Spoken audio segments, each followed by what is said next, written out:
Well, not really, but yeah. Here we go. Welcome to this episode of Don't Pick the Scab podcast, where we empower men over 40 to reclaim their lives after divorce. Today, we have a truly inspiring guest, a repeat, Tracy Malone, a renowned expert in narcissistic abuse coaching. As a survivor herself, Tracy has dedicated her life to helping others navigate the complexities of relationships with narcissists. She's the founder of narcissistabusesupport.com and the author of the impactful book, Divorcing Your Narcissist. You Can't Make This Shit Up. I love that title. In our conversation, Tracy will share her insights on recognizing narcissistic behavior, the emotional toll it takes, and practical strategies for recovery, whether you're currently in a challenging relationship or healing from one. Tracy's wisdom will provide you with the tools you need to move forward with confidence and clarity.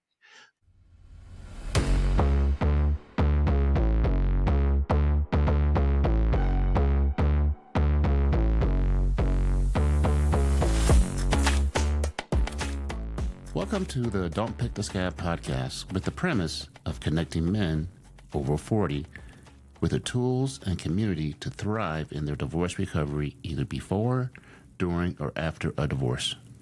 So what do you think, Tracy? I think you're ready. Tell us a bit about yourself, and I got some questions for you.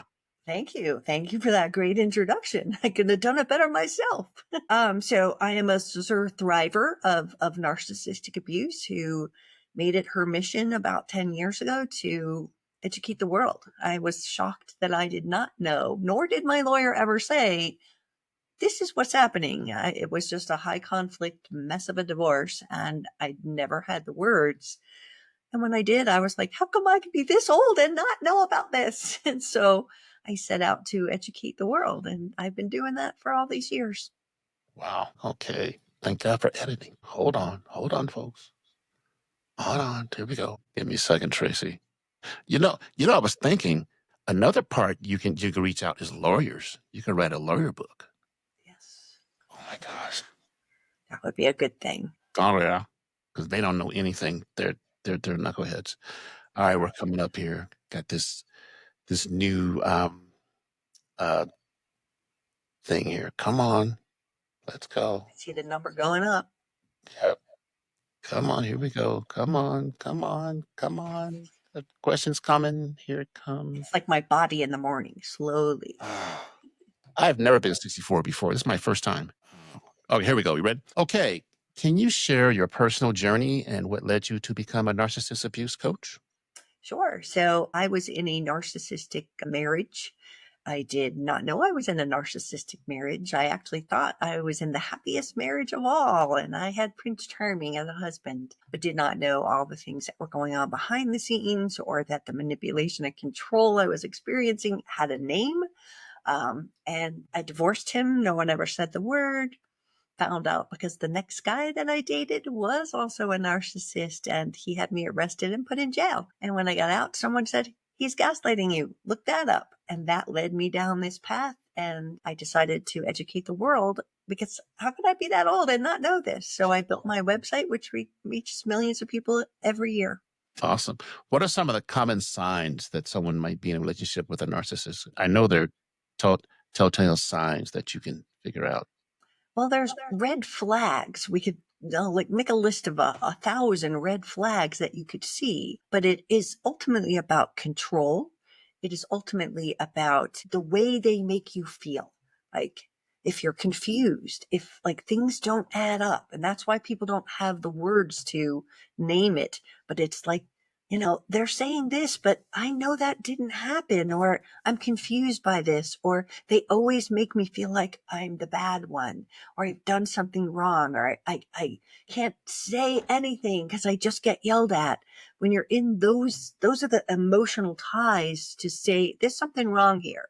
Not that everyone that feels those things has a narcissist, but by definition, the narcissist makes these things feel very confusing, because 1 minute you are the best thing since sliced bread and they love you and everything's great. And 5 minutes later, they attack you, belittle you, berate you, make you feel like you're not smart enough, not good enough, shouldn't touch the children. And then the next minute they're love bombing you. So it's a cycle. And that's what keeps people hooked into it, is that good person, that person you fell in love with comes back. So those are some of the classic signs. If there's like the good and evil person of your spouse, So up and down. that's, yeah, Yeah.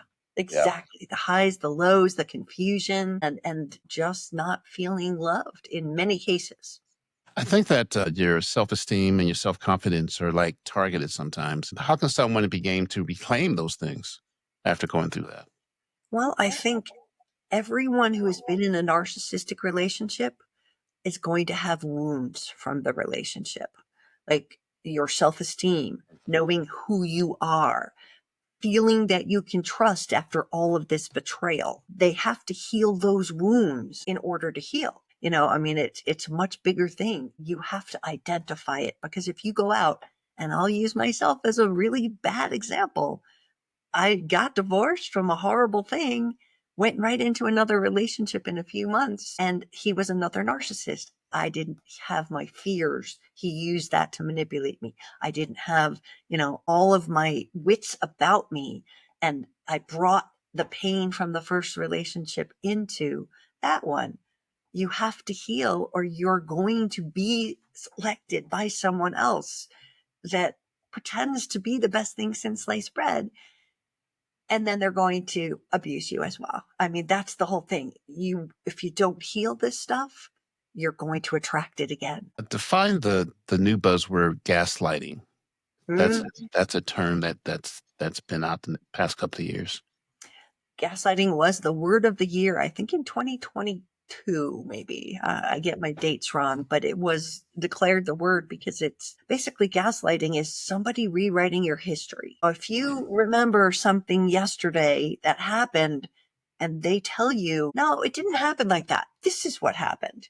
And then not only do they say it once, but it's repetition, almost brainwashing you. No, you're wrong. That didn't happen. And it goes on and on and on. But it's a psychological tactic designed to confuse you, to knock you off balance, to doubt yourself, not trust yourself. So this is how all those things get ebbed away from us. If you are constantly told that, what happened really didn't happen, and then you finally acquiesce. And I have this example I use when I teach my gaslighting, my class.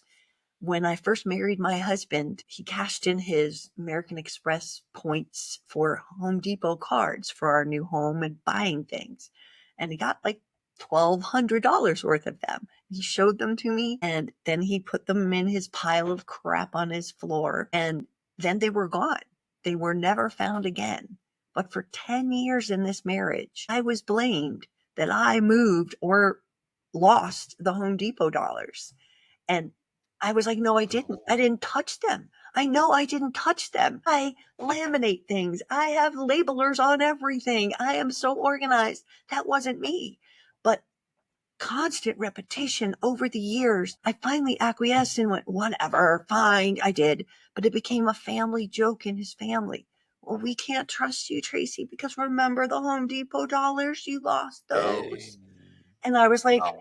no, I didn't. I didn't touch them. If I touched them, they would have been laminated. I didn't do it. But it was just this repetition until I acquiesced and finally said, okay, fine, whatever.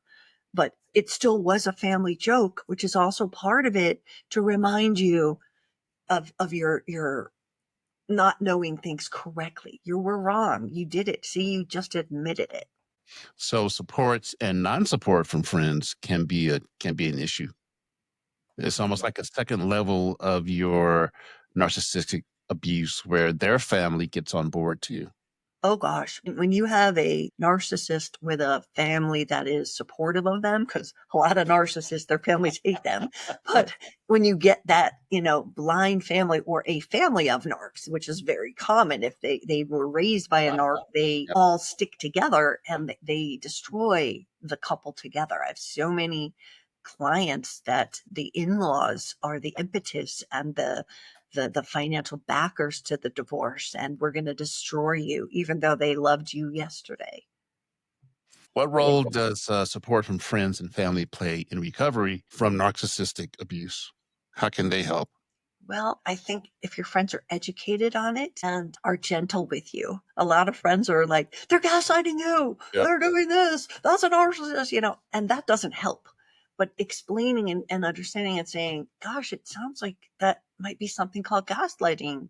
Do you know what that is? That's what someone said to me when I got out of jail. And I was like, oh, I'll go look it up, instead of that's gaslighting. So a friend who leads them gently to answers, and if they already understand what's going on, a friend that is there for you all the time, because you're going to have such lows that you're going to need someone to lean on. And in that, we also have to be careful, because going through a divorce with a narcissist is pretty upsetting. And we can overwhelm friends. We can overwhelm people with the, oh my God, they're not going to believe what happened. And over and over. And then what I see is friends just stop answering the call. They're too busy to see the person because they're not emotionally stable, which steps into getting professional help from somebody like me, a coach or a therapist, that's going to help you regulate so that your friends are not the therapist. That's important, because if you are not healing those wounds, you're just going to keep on repeating the patterns. So if someone's stuck, how can they, and I don't know if this is even possible, how can individuals prepare for the emotional challenges of divorcing a narcissist? How do you Read my prepare for book. that? I don't know, read my book. There you go. Hey, and we'll have that in show notes. But, you know, I think there's not a lot that anyone could do on their own to just prepare for this. Certainly, getting a good lawyer is going to help you, but that's not the emotional part. The emotional part, which is a big mistake victims do, is they bring this emotional baggage. She did this, he did that. Oh my gosh, to the lawyer at $500 an hour, when all they do is write it down. They do not help you. They do not acknowledge it. They are not trained. They're just writing it down. So people who use their lawyer in that regard are going to have a very expensive bill. So how can someone effectively communicate their needs to a narcissistic partner? Is it possible? Oh yeah. There's a lot of very cool sort of acronyms, if you would. First of all, do you know what DARVO is? Isn't it a birth control? No, close though. No. Not at all. DARVO is an acronym that is the love language of narcissists: deny, attack, reverse victim, and offender. So they're always going to do stuff and then deny it. And then it's your fault. And then they're the victim and you're the perpetrator, right? So that's one thing. But we have to acknowledge and understand that's what's happening so that you're less reactive. Oh, okay, they're darvoing me, right? That helps. But when it comes to responding to them, Bill Eddy, who is the founder of the High Conflict Institute, has a modality. And I think I have the co-parenting one here. This is a book called BIFF, BIFF. There's a red one. Informative, friendly, and firm. I love you. Exactly. So, I mean, that's the whole thing, is if we try to explain and justify, and we dig ourselves in a hole, because narcissists twist everything. So as you're going, no, that never happened, this is what happened, then they're seeing, and you're giving away some evidence in many cases in the divorce. You're going, but this is what really happened. And now that would have been something you spring on them in the courtroom, and you've just told them your evidence. So, you have to be really mindful and just keep it very short and stick to the business, right? There's also another worksheet that people can download, which is called the Yellow Rock Responses. And that's off of One Mom's Battle. And it is a sheet that gives you these things that allow you to say, answer to a nasty text, and without explaining it and doing all that, is to just sit there and go, you know what? I'm not gonna tolerate this, and here's what I'm gonna say, right? You're keeping it in a safe place to protect yourself, because if you go as deep as they want you to go, which is they want you, they're fishing for things to attack you on. So protecting what you say is going to be the key. It is a cousin. It's just sort of, actually, I think I even have it here. Some of them are just sort of like, let's move forward. I'll be following the court order as written. I'm not responding to questions about my personal life. Let's agree to disagree. That may be your perception, but I see it differently. Your attempt to portray me in a negative light has been noted. You're not saying that's not true. This is what's true. You're just And when you get into a situation where you've got a GAL or a PRE or someone who is going to look at your records, these are the kind of things when they look at, say, a family wizard chat and they've attacked you and you say nothing. They attack you and you say nothing. They can turn that around and go, look, they don't even respond. Well, how am I supposed to respond to crazy? You respond to it with a little yellow rock response. And then the GAL goes, oh, at least they were responding and doing the right thing, because these are biff kind of things, right? Boundaries. What about them? Setting boundaries. How does that help in a narcissistic relationship? It does not. Does not. Interesting. Well, narcissists don't listen to boundaries. They need to control. So when we put a boundary in, we're setting a rule. We're setting a limit. We're saying, no, this isn't going to work so well. And yet we can keep trying to set boundaries. You need to learn boundaries. When we were talking about those wounds, you need to learn boundaries after this is all over, because you were never allowed to use them during your marriage. Like your skills are gone. The things you thought would work and normally worked with friends are just abolished, right? So to learn to set boundaries is, again, narcissists don't listen. I don't want you to do this. They go, thank you. Now I know how to get you, right? They are not listening. They are observing, and they are using it as a weapon later. That, oh, she doesn't like it when I say this. Let me get her, right? So boundaries traditionally do not work with narcissists. In the co-parenting space, let's discuss the narcissist and the kids and narcissist and the ex. How about the narcissist and the kids? With the co-parenting? Yes. In the co-parenting space, how does let's say that the ex-husband is not the narcissist, but the ex-wife is, and they have a couple of kids. How does the husband handle that when the kids come back? Because there's going to be some blowback every time they transfer. There's always blowback, and it's like a deprogramming when your kids get to your house, after being with a narcissist, and you have to untangle all the wires. But when you're co-parenting with a narcissist, the most important thing to know is they're not going to listen, obey, and do what's right. They are not going to do what's in the best interest of the child. So in my opinion, you need to have all of those boundaries, like you're talking about, in the legal decree. Because you setting them, me setting them, don't listen. But if you put them into the decree, and these are the rules, this is how we're handling holidays, this is how we're going to do this. The parenting plan is the key. And what I see, sadly, is that lawyers do not make narc-proof parenting plans. I had 2 clients this week whose lawyer said, well, if they don't do what we say, you can call me and I'll take them back to court. And I'm like, no. I actually built a parenting plan course last year that is over the top education, could be like a college course, because it is so packed full of how to protect yourself in every situation. And, even something as simple as a non-compliance clause, which when my clients read about it in my book and they go to their lawyers, I need this non-compliance clause, which means if they don't do what's in this document, what do we do? Right? Yeah.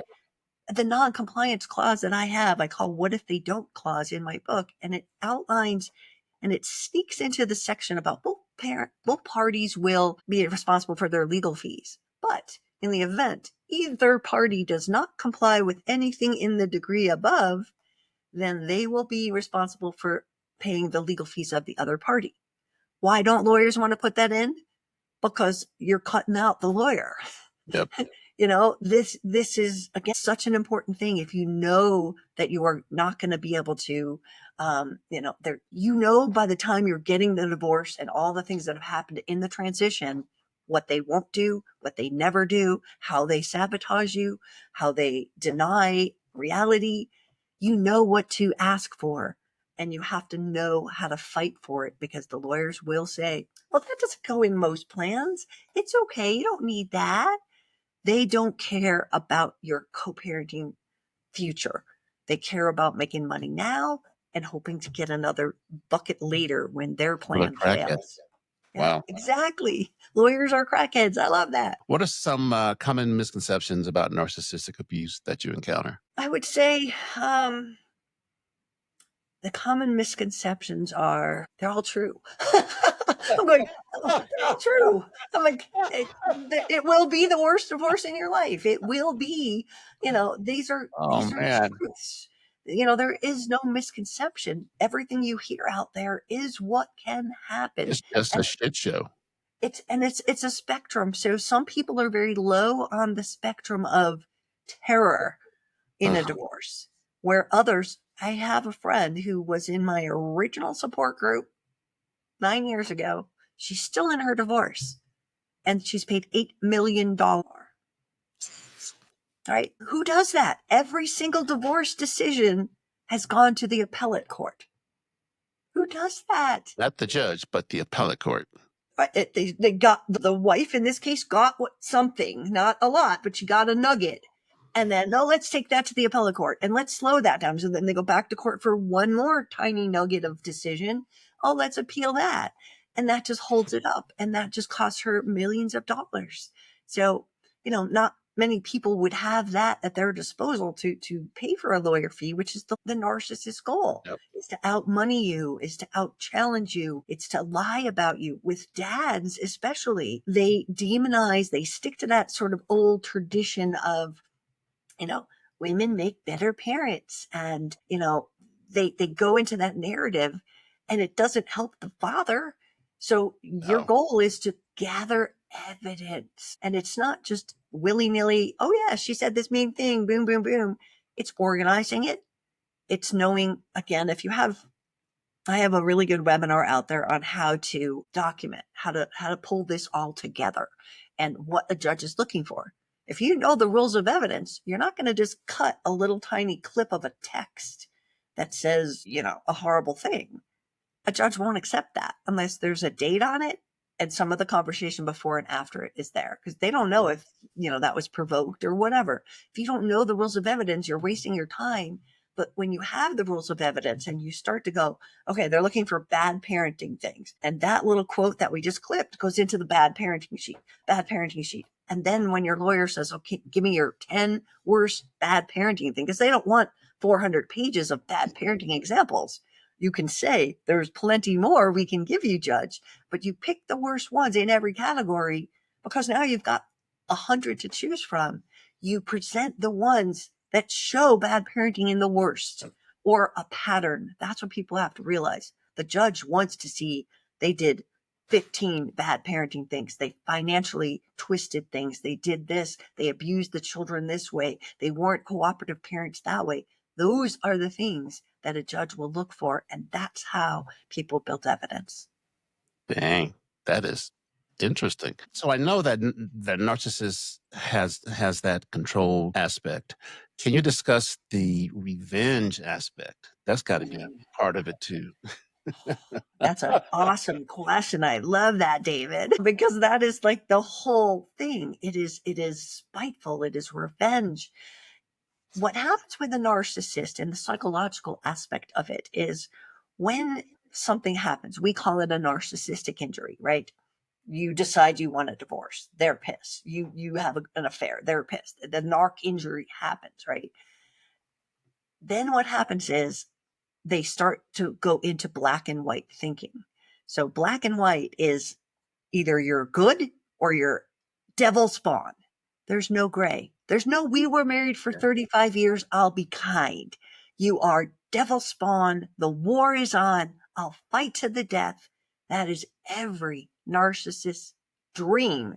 And those with money certainly achieve it. Those without as much money don't get quite as evil, but they try it, and they try things like And they smearing can't you. afford it. They can't afford it. They can't afford it, right? And neither can the victims if the narcissist has the money to fight like that, right? So I have a chapter in my book about rich and poor narcissists. The battle's different. They really are.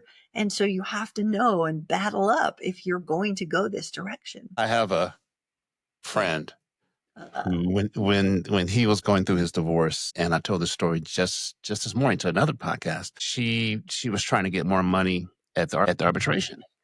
So they wrote a thing to the arbitrator, and he was working 4 days a week, and he was doing 80 hours in 4 days a week. So she petitioned the arbitrator to have him work another day in order to get more alimony. Oh yeah. I Come mean, on, man. yeah, the Come evil on. tricks, the quitting of jobs, the hiding of assets, Oh, yeah. the calling of child protective services is such a common tactic when we talk about the evil with there's kids calling Yep. child protective services. Not once. I had a woman in Denver, I think it was 17 times before I stopped talking to, I mean, before we ended our thing. She Mhm. didn't CPS 17 times. They would just come out to her house and go, I know there's nothing here, but we have to come, because it was then used in court. Look at how many times child protect. Doesn't matter that they didn't find anything. Just Yep. so you know, You got to it go. matters the call came in, you were investigated, and that gets to be used as a weapon, right? That's all part of the revenge. And every aspect from finances to destruction to kicking you out of your house to not leaving the house when they have another place they could go, but just to torture you. And torturing in your house, which really common, is awful. I mean, just beratement, screaming all day, all night for nothing, just to make you want to leave and hopefully get out, and then they win. So they're testing the situation if they can push you that far. Or think about this, they're pushing you that far, they're in the house, they're constantly yelling, they're recording it, and here's 30 patterns of anger that now get to be evidence in court. It's very calculated. Crazy. I've got even a better question. What happens when you mix narcissism with alcoholism? Whoa. Worse. I mean, it's sort of like puts you into the bipolar kind of thing. It's a dangerous combination, because if they are using alcohol and have as little control over it, their narcissist rages more. It inflames them. They're more likely to just pop Right. off and Uh-huh. be reactive and not a good combination.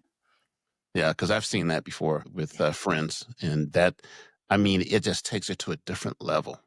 Yes, but here's what you're just talking about is, if that's happening, then this is part of what we have to document, because that's what we have to protect our kids from. So it's not that they're going to get nastier. Expect that, right? It's, hey, they've got an alcohol problem. Here's them raging 10 times. Here's the bottles in the sink.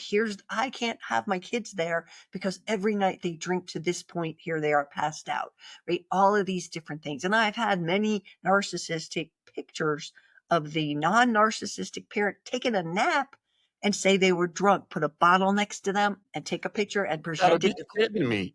No, I am Oh, not kidding you. oh, never a dull moment. I can So only hope this up. I can't make this shit up. So let's end on a positive note. How can someone find hope and healing after such a traumatic experience? Give Well, us I some hope think and healing.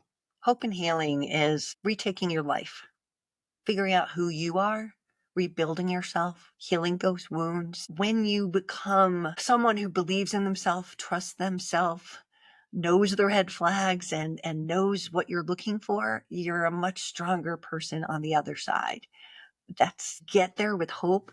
You have to go, I have hope because I've rebuilt myself. I'm never letting this happen again. And it's not about the red flags. People are always like, oh, I know my red flags. Yeah, well, so did I after my divorce and into the next jerk. But I wasn't paying attention to the feelings that I was getting from this person.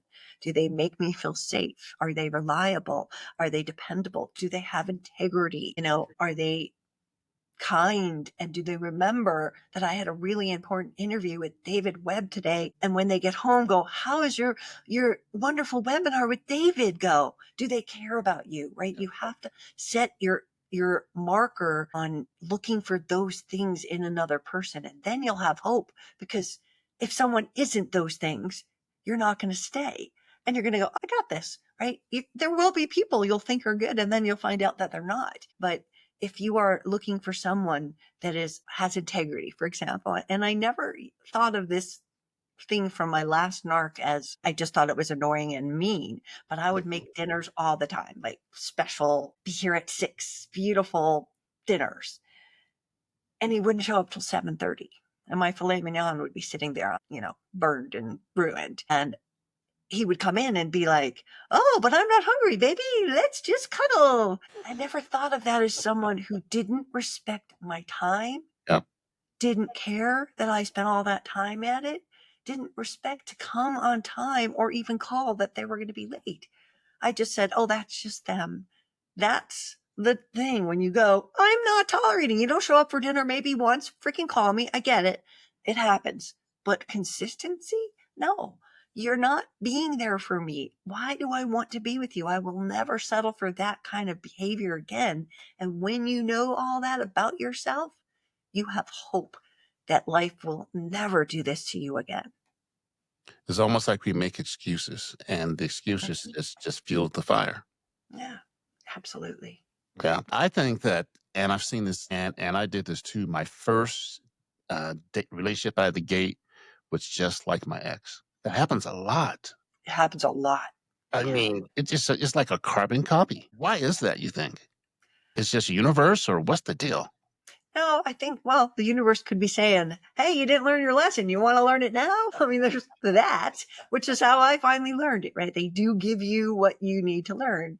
But at the same time, we haven't established what we're really looking for, what we need, what Yep. we'll tolerate, what we won't, what builds trust, what breaks trust. When we know those things, like it was a very untrustworthy thing. If you think about not showing up for dinner repetitively, that's not trust building. Why didn't I see it that way? I will now, right? So until you do your work, really have to before you get back on the horse, you have to have some time. 1 year is recommended, and I was a couple months in. But of course, he had a divorce just like mine, and we were a perfect match. I was just bullshit. He tortured his ex-wife for years, and her and I became friends, and everything he said about her was a lie. So, I will do my homework next time. I will There you test go. people's boundaries before, I give them my heart. Space. There you go. Mhm. All right, Tracy, you have done an awesome job. I really appreciate your time. This was fun. Man, this was fun. You want to talk about your books, your 2 books a little bit? Sure. The first book is Divorcing Your Narcissist. You can't make this shit up. And it is the Bible. It's 4 years old, but it still sells every day. And people are leaning towards it because I have this could happen. And here's what you do to prevent it. Mhm. This could happen. And, this is how you protect yourself in the next level of the game, right? So that's my divorce book. And my new one, this is an author copy. So it has this big thing, not for resale yet, but this is called Estranged by Lies. And this is using how narcissistic partners use power and control to destroy your family. And that book is about when you have an adult child and they marry someone, and just like in the beginning, they love bomb you, they love bomb your family. And then as soon as they're married or a baby comes, you're cut off and never allowed to see your child anymore. And the narcissists in this 30-ish generation are using this. There were 2 articles in the New York Times, the Wall Street Journal last weekend. This is an epidemic. And right now, about 2/3 of the country have one estranged child. Man, that is huge. That's a big It's, number. it's a huge number. And again, there's many reasons for estrangement. My business and my clients and my book are about when the narcissist is controlling them and rewriting history. Your mother abused you. Your mother's this. Did you see how emotional she gets? She doesn't really love you. And they poison your child's mind. And, I've had clients that their kid is crying on the phone going, "Mom, I'm not allowed to see you anymore. Goodbye." And then they're not allowed to see them Yeah. anymore. It's And I think the biggest question is like, I did not raise you like this. oh, What is going on? I have a whole section in the book where parents are like, "This isn't who you are." Yeah. But it's also, you have to remember, it's not just the parents and the siblings and the grandparents. It's their friends. It's their passions. Everything that they were, that the narc fell in love with, take it away. No friends, no gym, no music, no whatever they did before that was their passion. No time. You have to do everything for me. And this Isolation. Isolation 101, isolation to control, which is just like the divorce. Yeah. All right, Tracy. Thank you very much. I appreciate it, man. It's always nice seeing you. Thank you for being on another show for the second time. Thank And you. I appreciate your time. And let me go ahead and clock out. Oh, yeah, your website. Talk about your website. So narcissistabusesupport.com. Okay. And it has more resources and pages, and I write 2 blogs a week. It's very robust if people need support or help. And I want to reach out to the men here and tell them that don't listen to the norms about you have no rights to your kids, or the women gets the rights. You can fight for them. I just had a dad that got full custody, and we created the evidence, and it became exactly what he was looking for. So don't give up hope just because you're the man and she's the woman. Things have changed since Kramer versus Kramer. We are old, huh? We are, man. All right, hold on the mic, but appreciate your time.